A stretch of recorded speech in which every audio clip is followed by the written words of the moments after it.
Good afternoon everyone. चलो start करते हैं फिर। So now we are going to do one shot for unit 4। So हमने unit 3 कर लिया है, यूनिट 1 हमने कर लिया था with PYQs, unit 2 also we have discussed. Now it's the time for your unit 4। बहुत छोटा सा यूनिट है ये आपका, ठीक है। इसके अंदर देखो सिर्फ इतना सा ही पार्ट है, इफ यू कुड सी। सो यहाँ से यूनिट 4 है, नंबर ऑफ आवर्स 9 दिए हैं, हम तो खैर अभी 1 घंटे में कर लेंगे, but this is the thing you have. So transaction processing, जिसमें आपको पढ़ना है definition of transaction and desirable asset properties. आप में से कोई मुझसे पूछ रहा था कि ma'am concurrency control locking mechanism करना है या नहीं करना है, तो बेटा it's not mentioned in the syllabus. Earlier it was but now it is not mentioned, ठीक है। तो वो उन्होंने रिमूव कर दिया है, आपको वो पढ़ने की जरूरत नहीं है। एक रीडिंग देना चाहते हो तो दे सकते हो, but it should not come. Then we have system failure क्या होता है, बैकअप एंड रिकवरी टेक्निक्स क्या होती हैं, what is the difference between authentication and authorization. Then you have overview of query by language and no SQL databases, ठीक है। जैसे कि आजकल जेसन है और दूसरे तरीके हैं जिसमें हम डेटा को मैनेज कर सकते हैं, स्टोर कर सकते हैं, उसमें एसक्यूएल रिक्वायर्ड नहीं होता, ठीक है। तो ये क्या टूल्स हैं, इनके बारे में आपको थोड़ा थोड़ा पता होना चाहिए। बस इतना सा आपका यूनिट 4 है, ठीक है। तो सबसे पहले शुरू करते हैं ट्रांजैक्शन से। व्हाट इज ट्रांजैक्शन, ठीक है। ट्रांजैक्शन क्या होता है, जब हम कोई भी टास्क परफॉर्म करते हैं। सो एक query is a single query, but आप जब काफी सारी क्वेरीज को मिलाकर एक फुल फ्लैश ऑपरेशन परफॉर्म करते हो, it is said to be a transaction. So many enterprises use database to store information about their state, like balances of all depositors at a bank. Now, when an event occurs in the real world that changes the state of the enterprise, the program is executed to change the database state in the corresponding way. कि अगर वो पैसे deposit करा रहा है या withdraw करा रहा है तो आपका बैलेंस मॉडिफाई होगा, और भी 2-4 चीजें हो सकती है जहां पर आपका डेटा मॉडिफाई हो। तो when you are updating the data based on different situations, that is said to be a transaction. तो जब यूजर कुछ काम करता है जो एक वैलिड प्रॉपर ऑपरेशन परफॉर्म करता है, उसे हम ट्रांजैक्शन कह सकते हैं। Update the database to reflect the occurrence of the real world event, that is the task of transaction. Cause the occurrence of a real world event, या फिर return करता है डेटाबेस से आपको कुछ इंफॉर्मेशन, तो वो सब एक ट्रांजैक्शन का रोल होता है। जैसे यहाँ पर आप देख रहे हो एक सैम्पल ट्रांजैक्शन यहाँ पे इन्होंने दी है। हमने क्या किया, बिगिन ट्रांजैक्शन, गेट की कुछ वैल्यूज जैसे कि K1 K2 and CHF from the terminal, मतलब यूजर से पूछा। फिर क्वेरी लगाई, select balance into S1 from account where account number is equal to K1, ठीक है। तो जहां जो भी अकाउंट नंबर मैच करेगा वो उसके बैलेंस को रीड करके किस में लेके आएगा, S1 में लेकर आएगा। So it will read the balance and will get it in S1। फिर हमने S1 में से ये जो फंड है इसको माइनस करा दिया, वो S1 की न्यू वैल्यू हो गई। फिर आपने उसको अपडेट कर दिया, update account set balance is equal to S1 where account number is equal to K1, और ये दूसरे अकाउंट में मुझे डिपॉजिट कराना है, तो एक से मैं निकाल रही हूँ और दूसरे में उसको डिपॉजिट करा रही हूँ, ठीक है। और एक बुकिंग टेबल हमने बना लिया जिसके अंदर हमने ये इनपुट कर दिया कि भाई इसमें नेगेटिव ट्रांसफर हुआ है, इसमें पॉजिटिव ट्रांसफर हुआ, ठीक है। तो ये पूरा हमारी एक ट्रांजैक्शन है। सो ट्रांजैक्शन का हमेशा एक चीज याद रखनी है कि transaction is an atomic entity. Asset properties में जो पहला ए है उसका मतलब ही ये होता है एटॉमिक, मतलब या तो ट्रांजैक्शन पूरी एग्जीक्यूट होगी या फिर कुछ भी एग्जीक्यूट नहीं होगा। So either transaction is executed as a whole, ऐसा नहीं हो सकता कि भाई यहाँ तक 6 स्टेटमेंट्स एग्जीक्यूट होगी उसके बाद सिस्टम फेल हो गया, आगे की नहीं होगी। So either all of them will be done or none of them will be done, ठीक है। सो ये तो हो गया आपका ट्रांजैक्शन। अब सिस्टम क्रैश अगर हो जाता है तो हमें देखना है कि रिकवरी कैसे होगी, और अगर मल्टीपल ट्रांजैक्शंस एक साथ पे काम कर रही हैं उसको आपने देखना है कि भाई वो सेम डेटा को मॉडिफाई ना कर दें ताकि इनकंसिस्टेंट डेटा ना हो जाए। उस चीज को कंकरेंसी कंट्रोल कहते हैं, ठीक है। कंकरेंसी कंट्रोल हमारे सिलेबस में नहीं मेंशन है। Fine, now coming to the states of a transaction. So जो आपकी ट्रांजैक्शन है उसकी लाइफ साइकिल में क्या स्टेट्स होते हैं, वो बिगिन होती है, फिर उसकी एग्जीक्यूशन होती है, फिर वो एंड हो जाती है। एग्जीक्यूशन से पहले जो आपका डेटाबेस है वो कंसिस्टेंट स्टेट में है। एग्जीक्यूशन हो रही है, डेटाबेस में भी टेम्परेली इन इनकंसिस्टेंट स्टेट क्योंकि अभी खत्म नहीं हुई है। पर जब ट्रांजैक्शन खत्म हो जाती है तो एज एंड रिजल्ट आपका डेटाबेस अभी भी हमें कंसिस्टेंट स्टेट में ही चाहिए है। So we must have database in a consistent state, then the transaction begins. बीच में आपके डेटा में कोई भी चेंजेस हो रहे हो सकते हैं, लेकिन जब खत्म हो जाएगा तब अगेन आपका डेटाबेस कंसिस्टेंट ही होना चाहिए, ठीक है। सो ये ध्यान बिल्कुल हमें देना है कि ट्रांजैक्शन से पहले भी डेटाबेस कंसिस्टेंट था, ट्रांजैक्शन खत्म होने के बाद भी कंसिस्टेंट ही होना चाहिए, ठीक है। अब इसमें आपके पास अगर ऑपरेशंस बोलें तो ट्रांजैक्शन में बहुत सारे ऑपरेशंस हैं। हम बिगिन ट्रांजैक्शन कर सकते हैं, रीड कर सकते हैं, राइट कर सकते हैं, ट्रांजैक्शन एंड कर सकते हैं। कमिट का मतलब है जो भी चेंजेस ट्रांजैक्शन से हुए हैं उन्हें आप सेव कर दो। अबॉर्ट का मतलब है कैंसिल कर देना, जो भी ट्रांजैक्शन ने काम किया है वो कैंसिल हो जाएगा। अंडू का मतलब जो भी उसने काम किया है वो जितने अभी पार्ट हुआ है, जरूरी नहीं है कि ट्रांजैक्शन पूरी हुई हो, मान लो उसकी 5 ही क्वेरीज एग्जीक्यूट हुई हैं तो वो पार्ट अंडू हो जाएगा। और रीडू का मतलब है जो भी लॉग में उसकी एंट्रीज हुई हैं वो उसको रीडू कर देगा टू मेक श्योर कि चेंजेस हुए हैं, ठीक है। सो एज पर दैट आपकी ट्रांजैक्शन के स्टेट्स क्या हो सकते हैं? Transaction can be active, it would be partially committed, अभी फुल्ली कमिटमेंट नहीं है लेकिन जितनी क्वेरीज हमने लिखी हैं उसको कमिट कर चुके हैं, पूरे खत्म हो गई है फिर कमिट कर दिया है तो कमिटेड, फेल हो गई या फिर बीच में किसी वजह से हमने अबॉर्ट कर दिया। ये डायग्राम आप याद कर सकते हो, अगर ट्रांजैक्शन के ऊपर नोट लिखने के लिए आ जाए तो आप ये डायग्राम बना सकते हो कि बिगिन ट्रांजैक्शन जब होती है तो ट्रांजैक्शन एक्टिव स्टेट में होती है। सो जब आपने बिगिन करी तो वो एक्टिव स्टेट में है, एक्टिव से या तो वो फेल हो जाएगी, है ना, या वो पार्शियली कमिटेड होगी। पार्शियली कमिटेड के बाद कमिट होके फुल कमिटेड हो जाएगी, काम खत्म हो जाएगा। लेकिन अगर बीच में प्रॉब्लम आ गई तो फिर अबॉर्ट हो जाती है and then we have to try again, ठीक है। Very basic, fine. सो बहुत ही बेसिक सी चीज है ये और बहुत ही इजीली आप इसको याद रख सकते हो, इसमें कुछ ऐसा डिफिकल्ट नहीं है। Then comes your asset properties. So A stands for atomicity, C stands for consistency, I is isolation and D is durability. Atomicity का मतलब क्या है? Single unit. So we treat every transaction as a single unit. So a transaction is always executed as a whole. ठीक है? So transaction is always executed as a whole. ऐसा नहीं होता हमारे पास कि भाई एक ट्रांजैक्शन की 5 स्टेटमेंट्स पहले एग्जीक्यूट हो गई, 5 बाद में हो जाएंगी या 5 नहीं हुई, ऐसा नहीं होता। या तो वो पूरी की पूरी ट्रांजैक्शन एग्जीक्यूट होती है या वो एग्जीक्यूट होती ही नहीं है, all or nothing. Consistency, no violation of integrity constraints, चाहे वो आपका एंटिटी इंटीग्रिटी हो, चाहे वो आपका रेफरेंशियल इंटीग्रिटी हो, आपके इंटीग्रिटी कंस्ट्रेंट्स में कोई प्रॉब्लम नहीं आनी चाहिए, ठीक है। सो आपके जो डेटा है वही ट्रांजैक्शन के बिगिन होने से पहले कंसिस्टेंट था, ठीक है, और ट्रांजैक्शन खत्म होने के बाद भी आपका डेटा कंसिस्टेंट ही होना चाहिए।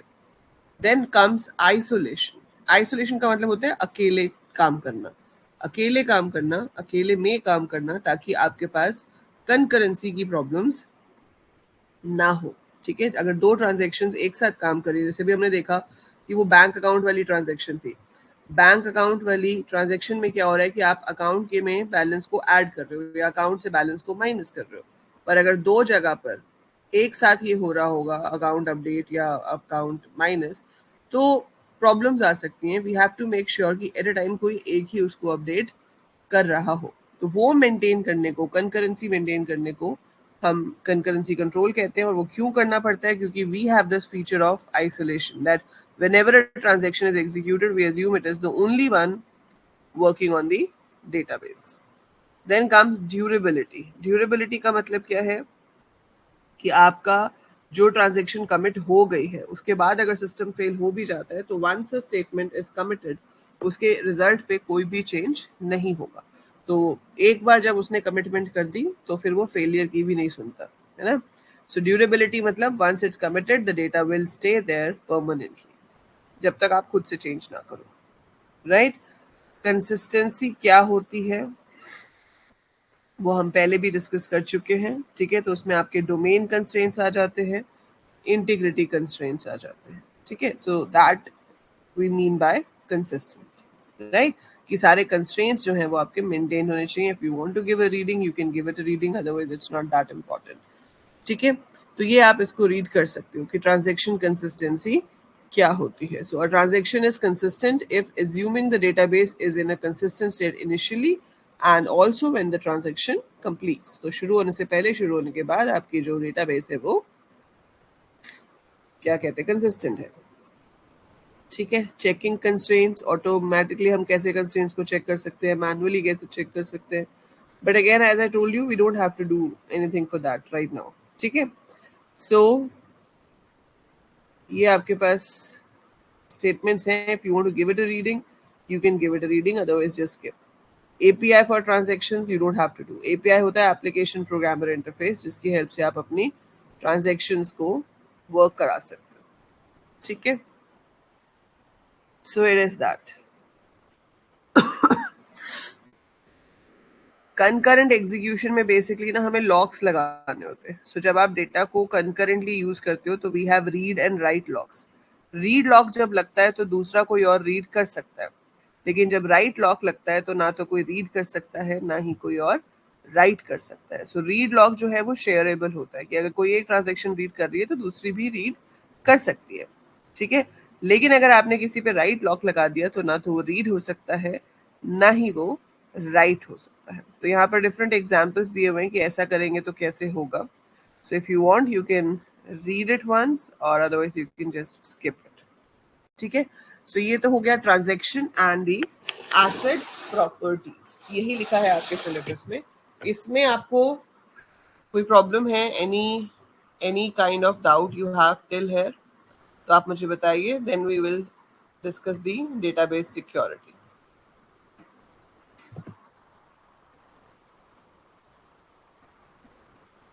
नमस्ते Udayansh. Serialization and non serialization schedule वैसे तो कंकरेंसी के अंदर ही आता है, but we can discuss it here if you want. I will explain you. ठीक है? सीरियलाइजेशन में भी मेक श्योर कि आप दूसरी ट्रांजैक्शन को इंटरफेयर नहीं कर रहे हो, और that is done with the help of serialisation. मतलब जैसे ये है, देखो, serialisable schedules. By default serializable means conflict serializable. Transactions are totally isolated in a serializable schedule. तो जब एक ट्रांजेक्शन डेटाबेस को यूज कर रही होती है, दूसरी उसे यूज नहीं कर सकती. ठीक है? A schedule is correct for any application if it is a serializable schedule of consistent transactions. अब वो कह रहा है कि अगर आपका शेड्यूल ऐसे है कि R1 आपने रीड 1 किया X को, फिर आपने रीड 2 ऑपरेशन परफॉर्म किया Y पे, फिर आपने W2 किया X पे, और फिर W1 किया Y पे. Is it's not serializable. Why? क्यों? Because T1 reads X before T2 wrote it. तो वो क्या कह रहा है कि आपकी ट्रांजेक्शन 1 ने X को रीड किया, लेकिन X को राइट कौन कर रहा है? ट्रांजेक्शन 2, है ना? ऐसे ही ट्रांजेक्शन 2 ने Y को रीड किया, लेकिन उसको राइट कौन कर रहा है? Transaction 1. So because T1 read X before T2 wrote it, T1 must precede T2 in any ordering, and because T1 wrote Y after T2 read it, it must follow T2 in any ordering. So clearly यहाँ पे जो हो रहा है वो impossible है. ठीक है? तो उसे हम कहेंगे कि ये serializable नहीं है. वो ये कह रहा है कि देखो, अगर आप रीड कर रहे हो, अगर ये 1 जो है ये मेरा ट्रांजेक्शन नंबर है, और किस डेटा को हम ऑपरेट कर रहे हैं वो ब्रैकेट्स में लिखा हुआ है. तो ट्रांजेक्शन 1 इज रीडिंग X. ठीक है? और ट्रांजेक्शन 2 जो है वो X को राइट कर रही है. मतलब ये देखो कि ये R ट्रांजेक्शन 1 का ऑपरेशन है, फिर ये 2 ट्रांजेक्शन 2 के ऑपरेशन है, फिर ये ट्रांजेक्शन 1 का ऑपरेशन है. तो ये आइसोलेटेड वे में नहीं चल रहा, ये सीरियलाइजेबल नहीं है. अगर सीरियलाइजेबल होता तो आपकी ट्रांजेक्शन 1 पहले पूरी खत्म हो जाती और फिर आप ट्रांजेक्शन 2 का काम कर लेते. सो बिगेस्ट T1 रेड X, ये तो चलो इसमें वही चीज बताइए. अब now interleaved schedule of transactions is isolated if its effects is the same as if the transactions had executedly serially in some order. तो वो ये कह रहा है कि serializable हम तब कहते हैं कि आपने जो order of execution दिया हुआ है उसका रिजल्ट बिल्कुल वैसा ही आता अगर हमने किसी एक सीक्वेंस में, मतलब पहले T1 को एग्जीक्यूट किया होता, फिर T2 को किया होता, या पहले T2 को किया होता फिर T1 को किया होता, किसी भी एक से मैच कर जाए तो हम उसे कहेंगे कि वो सीरियलाइजेबल है. बट अगर वो किसी भी एक से मैच नहीं करता है तो वो सीरियलाइजेबल नहीं है. Serializable schedules are always correct, उसमें कभी कोई प्रॉब्लम नहीं आती है. ठीक है? सो वो हम हमेशा सीरियलाइजेबल शेड्यूल्स बना सकते हैं. इसके लिए आपके पास सीरियलाइजेबिलिटी ग्राफ बनता है जिसमें हर ट्रांजेक्शन को एक नंबर दे दिया जाता है. फिर हम उसमें एज बनाते हैं ट्रांजेक्शन I से ट्रांजेक्शन J तक if there is an action of transaction I that precedes and conflicts with an action of transaction J. ठीक है? अगर आपके ग्राफ में साइकिल बन गया मतलब कन्फ्लिक्ट है, और अगर आपके ग्राफ में साइकिल ना बना, क्योंकि साइकिल बनने का मतलब है कि ए एक्सेस कर रहा है बी से पहले, बी एक्सेस कर रहा है सी से पहले, और अगर सी को चाहिए ए से पहले तो वो तो नहीं हो सकता क्योंकि ए सबसे पहले कर रहा था।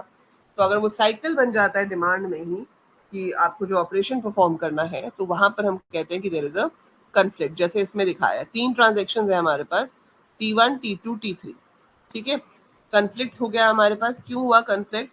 क्योंकि ये एक्स को राइट करा रहा है, फिर ये एक्स को ही रीड कर रहा है, ठीक है, और फिर ये भी ये एक्स के ऊपर ऑपरेशन परफॉर्म नहीं कर रहा। सो T1 से हम T2 पे जा रहे हैं, ये पहले हो रहा है एक्स पे, ये बाद में हो रहा है।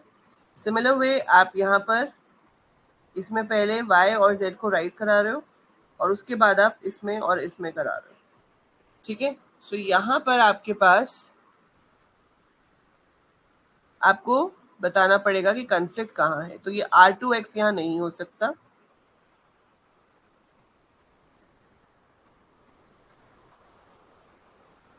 तो वो ये कहता है कि राइट ऑपरेशंस आप पहले कर लो ताकि अपडेटेड डेटा यूज हो। इतना आई डोंट थिंक आपको आएगा। ये आपको कराया है कॉलेज में? ऐसे वाले चार्ट्स कराए हैं कॉलेज में कि सीरियलाइजेबल चार्ट बनाओ या नॉन सीरियलाइजेबल चार्ट बनाओ?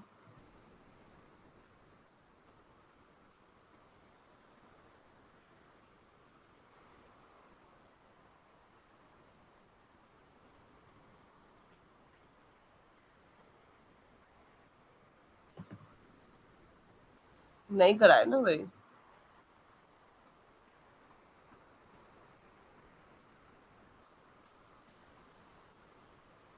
नहीं, ये कंसेप्ट आपके सिलेबस में नहीं है। ये खुशहाल ने पूछा था तो मैंने उसको थोड़ा सा बता दिया। It is not mention in your syllabus. Books में तो आपको बहुत कुछ मिल जाएगा और PYQs में भी मिलेगा क्योंकि पहले सिलेबस अलग था, ठीक है, पहले सिलेबस अलग था। ये इतना डीप में आपको है ही नहीं, you don't have to do इतना डिटेल में। आपको सिर्फ बस पता होना चाहिए कि कंकरेंसी कंट्रोल का मतलब क्या होता है, दैट इज इट। उससे ज्यादा डिटेल में आपको नहीं जाना है, ठीक है।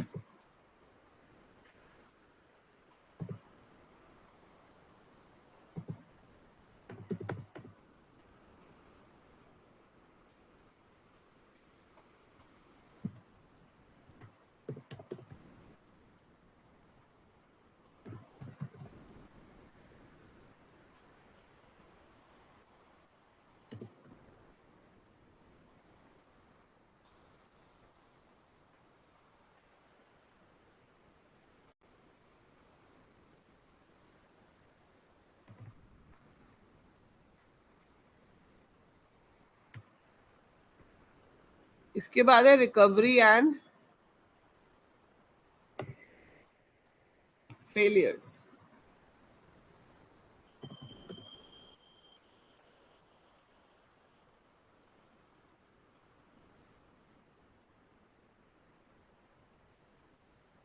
इसे खोल लेती हूँ आपके कोर्स में से। नहीं चेतन, आपके पास वो भी है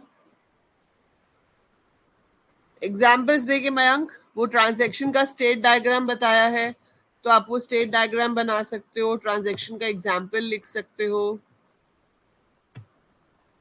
ठीक है। सो वो सब आप यहाँ पर देके अपने आंसर को थोड़ा लेंदी बना सकते हो। उसी को पॉइंट्स में लिख दो, फिर उसी का कंक्लूजन लिख दो।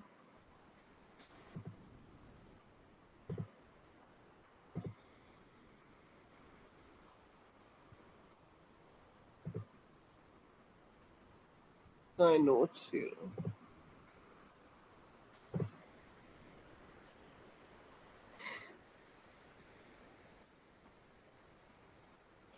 ये तो मैंने आपको अभी थोड़े दिन पहले ही कराया था, है ना। सो database backup and recovery. So database का बैकअप चाहिए होता है, बहुत जरूरी है, क्योंकि अगर डेटाबेस करप्ट हो गया तो आपके पास जो भी कुछ है वो चला जाएगा। And data is the new diamond और new oil, you can say. आजकल सबसे बड़ी चीज आपकी डेटा है। सो डेटा सिक्योरिटी भी उतनी ही इंपॉर्टेंट है। सो डेटाबेस बैकअप जो है उसका मतलब है डेटाबेस को एक सिक्योर जगह पर स्टोर करना, कि अगर आपके डेटाबेस में कोई प्रॉब्लम आती है तो आप उसके कंसिस्टेंट स्टेट को वापस रिकवर कर सको। So we have two type of backups, physical backup and logical backup. Physical backup तो होता है आपकी actual files को कहीं पर store करना, ठीक है. So these are the physical backup where your all the files such as your database structure, table, data files, control files, जो redo undo logs होते हैं, मतलब जिसमें ये record होता है कि क्या क्या transaction या operation perform किए, वो सब का backup लिया जाता है, ठीक है. So it is a copy of files storing database information to some other location such as disk, some offline storage like magnetic tape, etc. So that is said to be a physical backup, ठीक है. It provides minute details about the transaction and modification to the database. Logical backup होता है backup of your procedures. तो अगर आप अपने जो views हैं, procedures हैं, functions हैं, table बनाने की जो create table command है, उसका जब backup लेते हो तो वो आपका logical backup हो जाता है. So that is the difference between physical backup and logical backup. Fourth unit क्या है बेटा? हाँ शौर्य, और साथ में वो ट्रांजेक्शन की स्टेट्स वाला डायग्राम कर लेना. स्टेट्स ऑफ ट्रांजेक्शन, ट्रांजेक्शन का जो लाइफ साइकिल है उसमें जो स्टेट्स हैं वो एक बार याद कर लेना, ठीक है. Importance of backup, obviously backup क्यों चाहिए होता है? For planning and testing backup helps against failure of media, operating system, software and other kind of failures that cause a serious data crash. तो हमें बैकअप प्लान तो करने ही पड़ते हैं ताकि आप किसी भी तरह के फेलियर से बच सको. It determines the speed and success of the recovery, ठीक है. तो आपका बैकअप कितना अच्छा है उसके हिसाब से आप डिसाइड कर पाओगे कि आपका रिकवरी कितनी अच्छी हो पाएगी. Then physical backup extracts data from physical storage, usually from disk to tape. Operating system is an example of physical backup. जैसे अगर हमारे ऑपरेटिंग सिस्टम को कुछ हो जाता है तो हम उसको सीधी से दोबारा इंस्टॉल कर लेते हैं. और आजकल तो सब कुछ क्लाउड पे ही हो गया है. आजकल तो ये भी नहीं होता कि हम इसको किसी सीडी में राइट करें या पोर्टेबल हार्ड डिस्क में राइट करें या पेन ड्राइव में करें, हम उसको क्लाउड पे डाल देते हैं. सो क्लाउड पे डालने का मतलब है कि आपका डेटा सेफ है और कहीं से भी एक्सेस हो सकता है. So your data is safe and you can access it from anywhere, है ना. Logical backup extracts data using SQL from the database and store it in the binary file. So ये basically आपकी SQL commands को store करता है और उन्हीं वहां से उन्हीं कमांड्स के थ्रू हम डेटाबेस को वापस क्रिएट कर सकते हैं, ठीक है. सो ये आपके पास हो गया methods of backup, full backup, transaction log, differential backup. Full backup हमेशा सबसे बेटर बैकअप रहता है. This method takes a lot of time as the full copy of the database is made including the data and the transaction records. दूसरा backup होता है जिसमें सिर्फ transaction log का बैकअप लिया जाता है. So only the transaction logs are saved as the backup in this method. To keep the backup file as small as possible, the previous transaction log details are deleted once a new backup record is made. तो हमारे पास एक basic database तो होता ही है, उसके ऊपर क्या क्या ऑपरेशन परफॉर्म हुए हम सिर्फ उसको बैकअप में अपडेट करते रहते हैं, ठीक है. डिफरेंशियल बैकअप है कि पिछले और अब वाले के डेटाबेस में जो भी चेंजेस आए हैं सिर्फ उसको ही बैकअप लिया जाए. तो पिछली जो स्टेट थी डेटाबेस की, अब की जो स्टेट है डेटाबेस की, उसमें जो भी चेंजेस हैं only those will be taken as backup. पर हमेशा हम प्रेफर करते हैं to take a full backup, ठीक है. अब फेलियर किस किस वजह से हो सकते हैं? फेलियर हो सकता है सिस्टम क्रैश की वजह से, हार्डवेयर ही फेल हो गया या सॉफ्टवेयर फेल हो गया, किसी भी वजह से आपका सिस्टम ही नहीं चल रहा तो your data and everything is gone. Transaction fail हो गई, ठीक है. ट्रांजैक्शन फेल हो गई तो वो तो ईजी है उससे रिकवर करना. नेटवर्क फेल हो गया, ठीक है. आपका जिस डिस्क में डेटा स्टोर था वो डिस्क फेल हो गई, या मीडिया, वो भी एक ही बात है. डिस्क की जगह अगर कोई और मीडिया आपने यूज किया था या इवन आपने क्लाउड पे भी स्टोर किया था और कुछ प्रॉब्लम आ गई, वहां से रिट्रीव नहीं हो पा रहा है, so that all comes under media failure, ठीक है. सो ये हमारे पास अलग अलग तरह के रीजन हो सकते हैं. यूजर की तरफ से भी एरर आ सकता है व्हाइल गिविंग रॉन्ग इनपुट और सम थिंग्स लाइक दैट, ठीक है. सो अब इसमें हमारे पास हमें प्रोटेक्शन देनी है. तो प्रोटेक्शन हमें हार्डवेयर में क्या क्या देनी है? हार्डवेयर में we have to give CPU protection. So CPU protection is referred to as we cannot give CPU to a process forever. It should be for some limited time, otherwise other processes will not get the chance to execute the process. So for that, a timer is used to get over from this situation, which is basically given a certain amount of time to a process. मतलब अब जब database process हो रहा है तो हम सारा time तो CPU डेटाबेस के ऊपर नहीं लगा सकते ना, क्योंकि CPU को तो मूव करना पड़ता है मल्टीपल प्रोसेसेस में. तो इसमें ये बता रहे हैं कि जनरली हम टाइम शेयरिंग मैकेनिज्म यूज कर लेते हैं कि कुछ टाइम के लिए CPU will process it, then some other task will be done, and then again for some time CPU will be processing it, ठीक है. Then you have memory protection. We are talking about the situation when two or more processes are in memory and one process may access the other process memory. And to protecting the situation, we are using two registers as pair register, limit register. इसका क्या मतलब है? आपको memory protect करनी है कि जो आपका प्रोग्राम है वो वैलिड रैम की लोकेशंस को ही यूज करे, ठीक है, या हार्ड डिस्क की लोकेशंस को यूज करे. तो अगर मुझे मेमोरी को प्रोटेक्ट करना है तो मैं उसको ये बता सकती हूँ कि बेस, ये बेयर नहीं होगा, it should be base register. So base register जो है वो 5000 है और लिमिट है 2500. सो इसका मतलब है कि 5000 से 7500 के बीच में एक्सेस कर सकते हो, ठीक है. सो 5000 से 7500 के बीच में आप एक्सेस कर पाओगे, अदरवाइज आप एक्सेस नहीं कर पाओगे. सो ये जो लिमिट है उसी के अंदर की मेमोरी को हम रेफर कर पाएंगे, इस लिमिट के बाहर की मेमोरी को हम रेफर नहीं कर सकते. वो प्रोटेक्शन होनी चाहिए. Input output protection. So when we ensure input output protection, then some cases will never have occurred in the system as termination of input output of other processes. ठीक है, कि आप दूसरे प्रोसेसेस की टर्मिनेशन की wait करके फिर आपके डेटाबेस में जो भी इनपुट आउटपुट चाहिए वो आएगी. प्रायोरिटीज भी सेट की जा सकती हैं, ठीक है. सो ये hardware protection and type of hardware protection में आता है. इसके पूछे जाने के चांसेस टू बी ऑनेस्ट ना के बराबर है, ठीक है.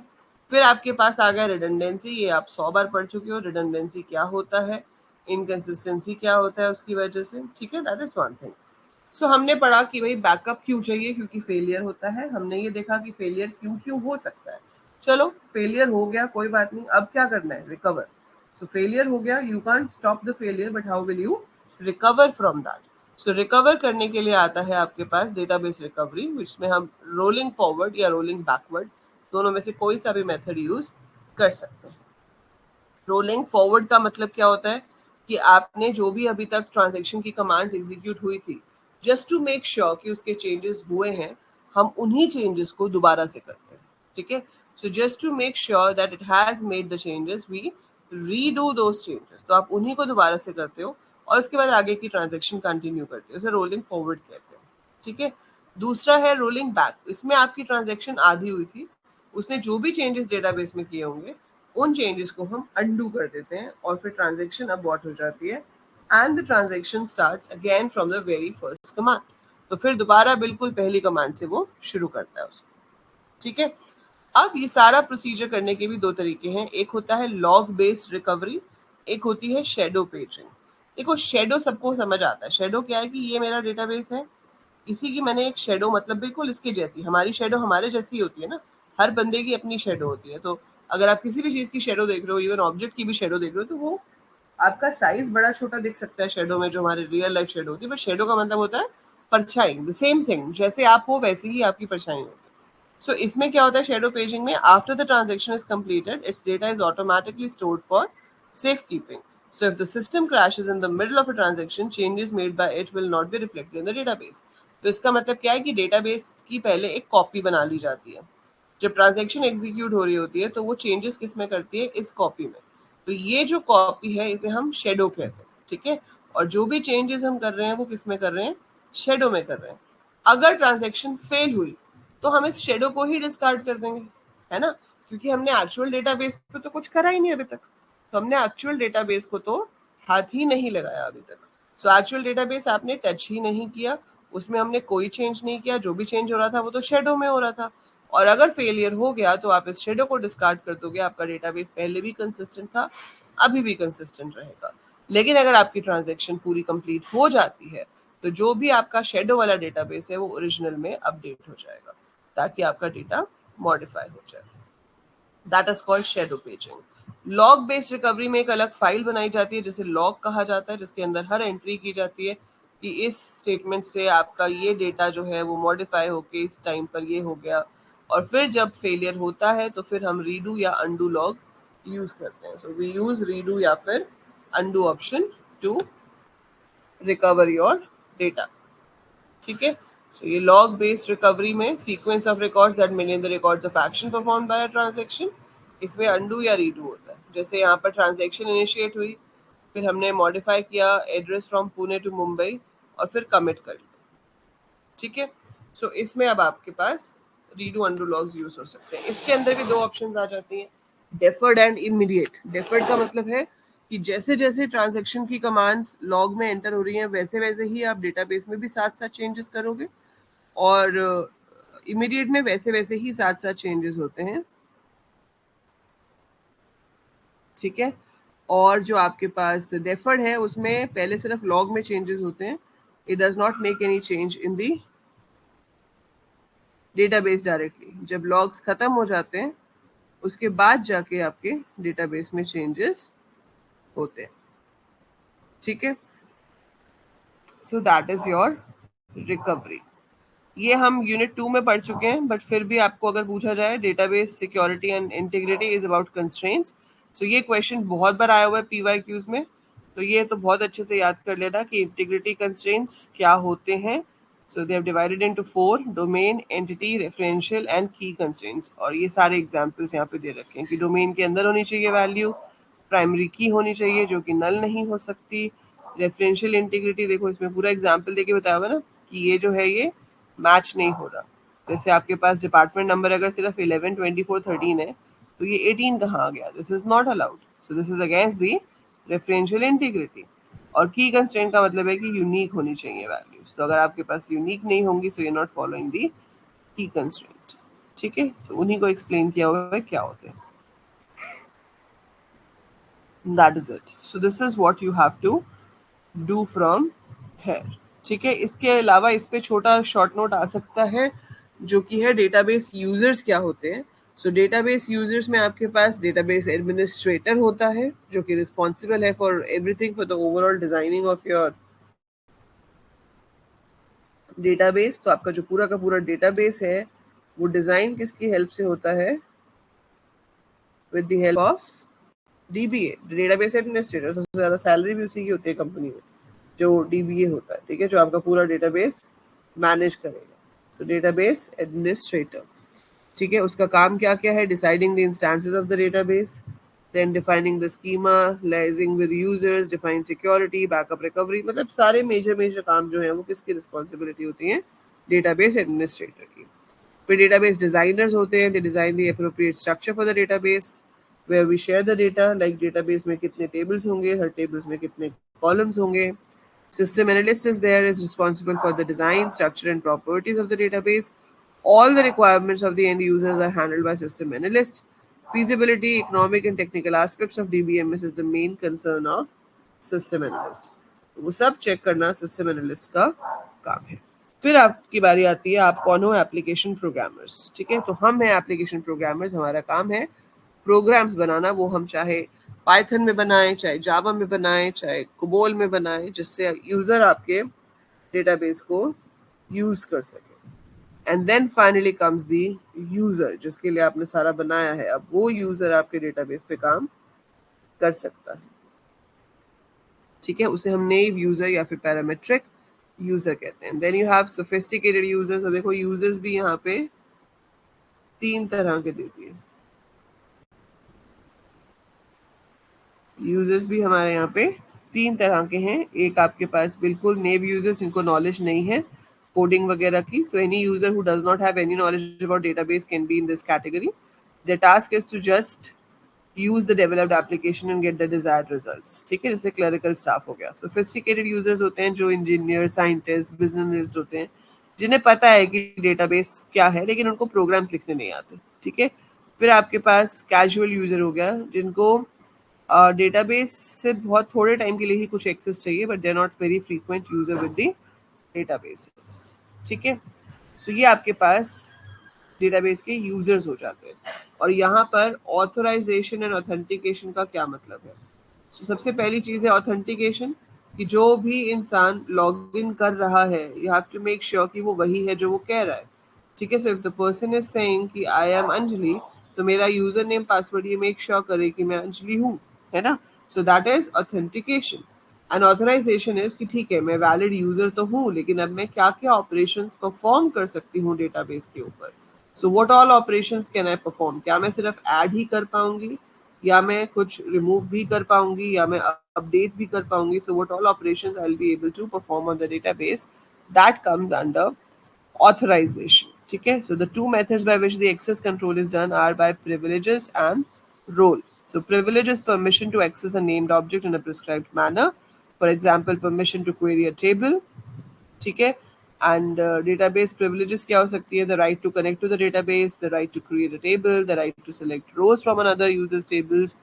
ठीक है. और सिस्टम प्रिविलेजेस होती है कि सिस्टम के अंदर नया डेटाबेस क्रिएट करना, नई फाइल्स क्रिएट करना, उस पर आप कैसे काम कर सकते हो. And then we also give roles to different type of users कि वो आपका क्या क्या काम कर सकते हैं और क्या काम नहीं कर सकते. और ये सब होता किसकी हेल्प से है?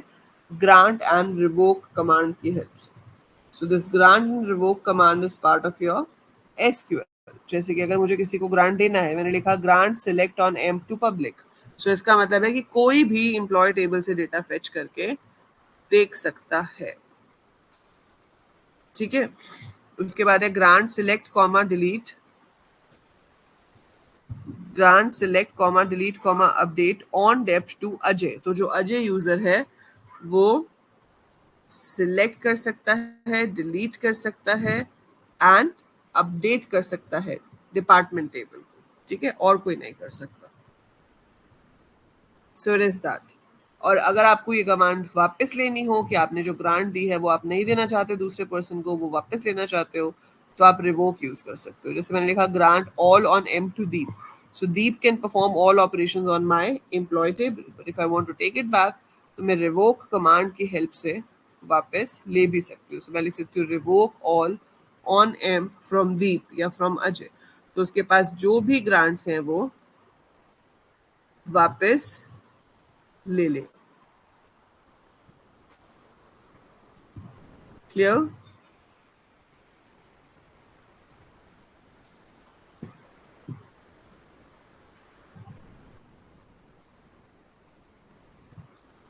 क्लियर है ये?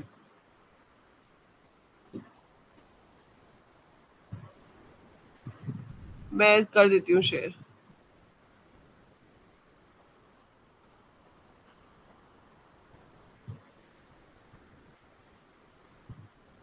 यस वशिष्ठ.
ये मैं पूरी नहीं भेज रही, आप लोग कंफ्यूज हो जाओगे. जितना आपको इसमें से पढ़ना है, मुझे सेंडिंग दैट.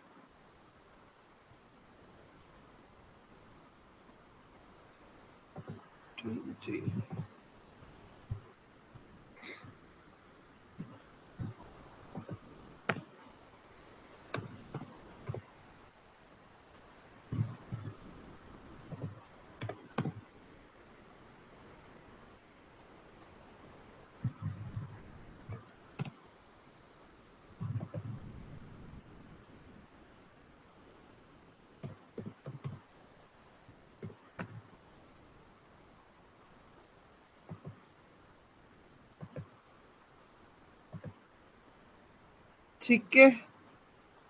क्लियर है सबको? ये कोई डाउट तो नहीं है इसमें?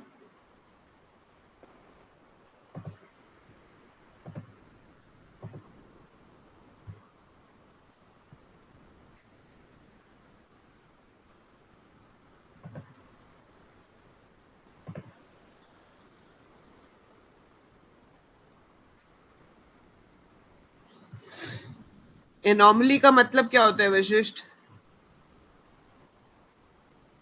What do you understand by anomaly?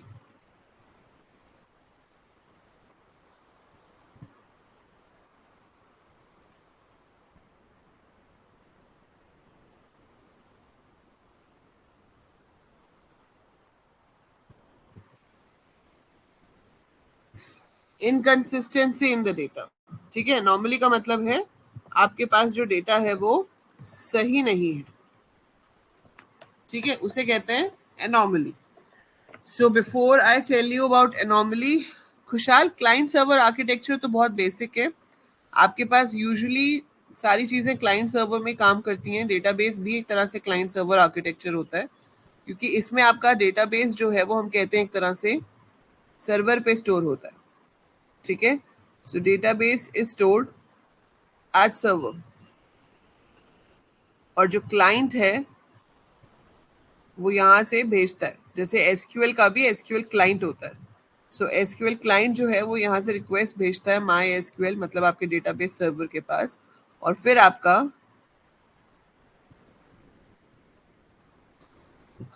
हाँ जी विशिष्ट, अगर आपके पास क्लाइंट सर्वर में सीधे क्लाइंट और सर्वर ही आपस में कनेक्टेड है तो वो 2 टियर होता है. ठीक है, सो दिस इज 2 टियर. लेकिन अगर आपके पास इसके बीच में एक एप्लीकेशन प्रोग्राम भी है, सो एक तो हो गया कि माई एसक्यूएल है और एक क्लाइंट है, उसे 2 टियर कहते हैं. अगर आपके पास माई एसक्यूएल मतलब डेटाबेस सर्वर है, फिर उसके बीच में एक एप्लीकेशन प्रोग्राम है, जैसे कि जो भी जिसके थ्रू आप डेटा को एक्सेस करोगे, और फिर आपका एंड यूजर है मतलब क्लाइंट है, तो वो 3 टियर हो जाता है. This is same as like you have physical data, logical data and external user. ठीक है, फाइन. ओके, सो आपके पास टॉपिक्स में डेटाबेस में जो था उसमें लिखा हुआ था यस, नो एसक्यूएल डेटाबेसेस क्या होता है. ठीक है, तो आपके पास no SQL databases are is a new technology, जहां पर आप एक्सएमएल के थ्रू, जेसन्स के थ्रू डेटा जो है वो स्टोर करते हो without requiring SQL. So they offer flexible schemas, making them suitable for handling large volume of unstructured or semi-structured data. ठीक है, इसका जो नोट्स है वो मैं आपको भी भेज दूंगी, वो आप उसमें से पढ़ सकते हो. आपको इसमें सिर्फ एक शॉर्ट नोट प्रिपेयर करना है. ठीक है, सिर्फ एक शॉर्ट नोट जो आपसे पूछा जा सकता है. So, ज्यादातर ये जो डेटा होता है की वैल्यू पेयर की फॉर्म में स्टोर होता है, कि आपके पास एक की होगी और उसके बदले में एक वैल्यू होगी. ठीक है, और इसमें सबसे बड़ा इसका एग्जांपल है जेसन फाइल्स. जावास्क्रिप्ट का बेसिकली एक तरीका है डेटा को स्टोर करने का with the help of XML. ठीक है, so it is non relational, क्योंकि ये टेबल्स को यूज नहीं करता डेटा को स्टोर करने के लिए. इसका स्कीमा कभी भी मॉडिफाई किया जा सकता है with the help of Jason, that is the coding. Scalable है, कभी भी इसका साइज आप इंक्रीज कर सकते हो. परफॉर्मेंस जो है इसमें आपके पास अच्छी है रीड राइट की. ठीक है, so that is the benefit of no SQL. तो ये जो 2 टॉपिक्स हैं इसके नोट्स आपको मैं भेज दूंगी, वो आप एक शॉर्ट नोट के लिए 2-2 नंबर का पढ़ लेना, कि अगर आए तो आप लिख सकते हो. ठीक है, अच्छा आप क्या पूछ रहे थे अभी शौर्य? सुपर की. आप बताओ आपको क्या समझ आया अभी तक, what is super key? Any one of you who wants to explain what is super की?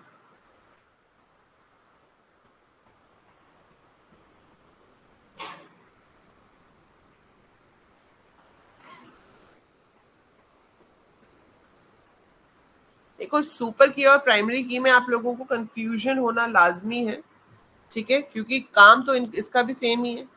सो सुपर की क्या होता है? Collection of more than one column together. ठीक है, जो कि एक रिकॉर्ड को यूनिकली आइडेंटिफाई करे. So it will identify every record uniquely.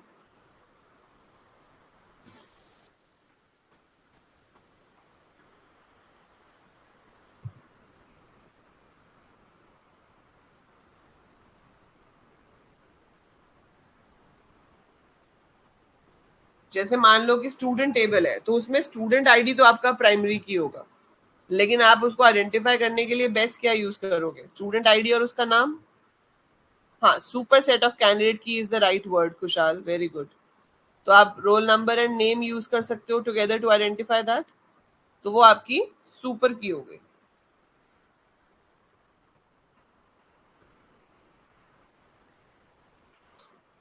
हाँ, एम्प्लॉय आईडी अकेला प्राइमरी की होगा, लेकिन एम्प्लॉय आईडी और उसका नाम अगर हम कंबाइन कर लेंगे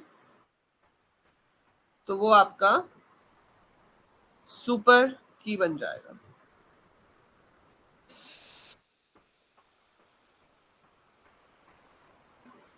ठीक है, अब एनॉमली की अगर हम बात करें तो आपके पास इंसर्शन एनॉमली कब होती है? जब आप कोई ऐसा डेटा इंसर्ट करना चाहो जो कि इंसर्ट नहीं हो सकता, है ना? तो कहाँ पे इंसर्ट नहीं हो सकता? उसमें प्रॉब्लम आ सकती है डोमेन कंस्ट्रेंट के टाइम पे। सो इंसर्शन में प्रॉब्लम आपको कब आएगी? दो ही जगह पर बनती है इंसर्शन में प्रॉब्लम। एक तो डोमेन कंस्ट्रेंट मैच नहीं कर रहा, सो डोमेन कंस्ट्रेंट्स की वजह से प्रॉब्लम आ सकती है। ठीक है, आप जो प्राइमरी की है उसके अंदर अगर आप डुप्लीकेट वैल्यू इंसर्ट करना चाहोगे, duplicate value is being inserted in primary की, तो भी एनॉमली आ जाएगी। कोई वैल्यू खाली छोड़ रहे हो आप जो कि नॉट नल है, so if you leave blank in not null fields that is also anomaly. And in case of foreign key, अगर आपके पास डिपार्टमेंट नंबर आपको फिल करना है एम्प्लॉय का और आपने एम्प्लॉय का आईडी डाल दिया 1056, नेम है एबीसी, सैलरी है 50,000 और आपने डिपार्टमेंट नंबर डाल दिया 40, पर डिपार्टमेंट नंबर 40 तो उसका है ही नहीं ना, डिपार्टमेंट नंबर 40 तो उसका है ही नहीं। तो सिंस उसका 40 डिपार्टमेंट ही नहीं है तो वो आपकी इंसर्शन एनॉमली हो गई, मैं इसको इंसर्ट नहीं कर सकती। ठीक है, you can write in your own words विशिष्ट, इंसर्शन में एनॉमली 4 वजह से आ सकती है। So there are more main 4 reasons. ठीक है, इंसर्शन के टाइम पे एनॉमली होने के 4 रीजन हैं। एक, डोमेन मिसमैच। दूसरा, duplicate values for attributes with unique constraint. Then null in attributes with not null constraint.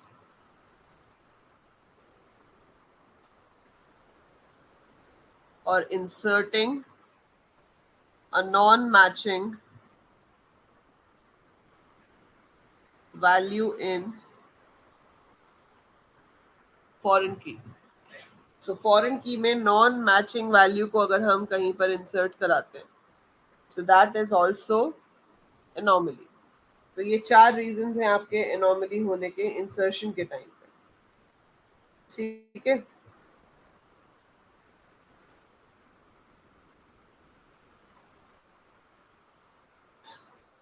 समझ आया? इसका स्क्रीनशॉट ले लेती हूँ।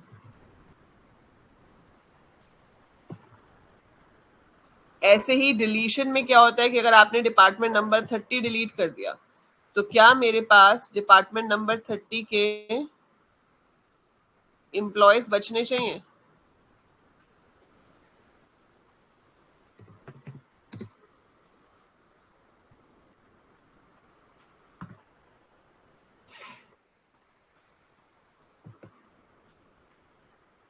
नहीं बचने चाहिए, है ना?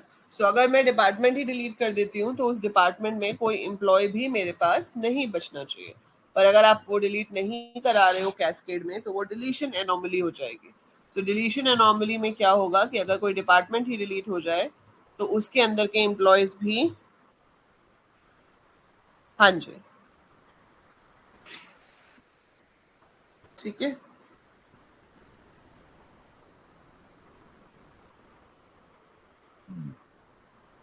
So if primary key value of parent, हाँ उसमें कैस्केड होगा, table is deleted, its related foreign key records should also be deleted.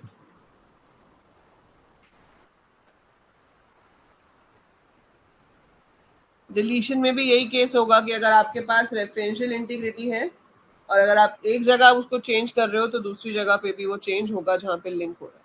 So whenever we are storing data जो कि आपका एक से ज्यादा जगह पे स्टोर हो रहा है, तो वो हर जगह पर अपडेट होना चाहिए. ऐसा नहीं होना चाहिए कि एक जगह अपडेट हो गया दूसरी जगह अपडेट नहीं हुआ.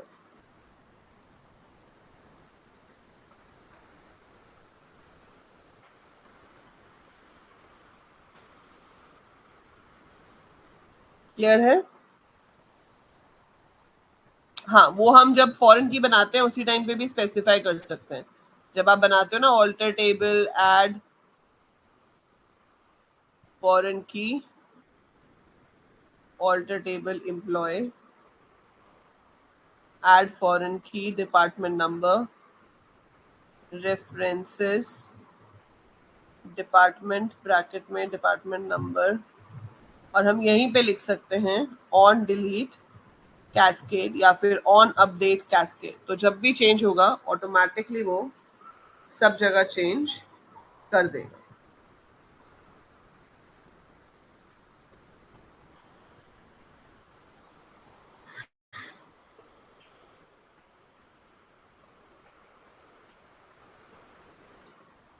क्लियर है?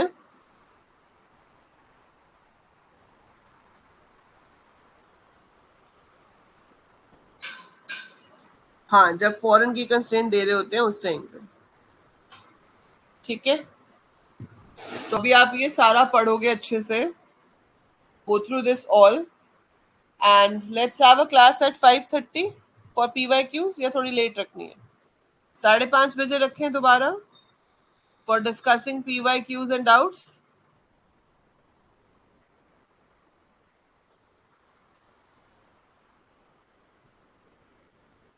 ठीक है.